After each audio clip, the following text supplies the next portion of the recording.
اللہ کے نام سے شروع کرتا ہوں جو بڑا مہربان اور نہایت رحم کرنے والا ہے۔ اے پیغمبر صلی اللہ علیہ وآلہ وسلم، اپنے پروردگار عالی شان کے نام کی تسبیح کرو، جس نے انسان کو بنایا پھر اس کے اعضاء کو درست کیا، اور جس نے اس کا اندازہ ٹھہرایا پھر اس کو رستہ بتایا، اور جس نے چارہ اگایا اور پھر اس کو سیاہ رنگ کا کوڑا کر دیا۔ اے نبی صلی اللہ علیہ وآلہ وسلم، ہم تم کو پڑھا دیں گے پھر تم فراموش نہ کرو گے، مگر جو اللہ چاہے وہ کھلی بات کو بھی جانتا ہے اور چھپی کو بھی، اور ہم تم کو آسان طریقے کی توفیق دیں گے۔ سو جہاں تک نصیحت کی نافع ہونے کی امید ہو نصیحت کرتے رہو، جو خوف رکھتا ہے وہ تو نصیحت حاصل کرے گا، اور بے خوف بدبخت اس سے کترائے گا۔ جو بڑی تیز آگ میں داخل ہوگا پھر وہاں نہ مرے گا نہ جیے گا، بے شک وہ مراد کو پہنچ گیا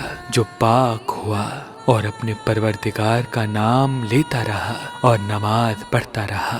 بات یہ ہے کہ تم لوگ تو دنیا کی زندگی کو ترجیح دیتے ہو، حالانکہ آخرت بہت بہتر اور ہمیشہ باقی رہنے والی ہے۔ یہ بات پہلے صحیفوں میں بھی درج ہے، یعنی ابراہیم اور موسیٰ کے صحیفوں میں۔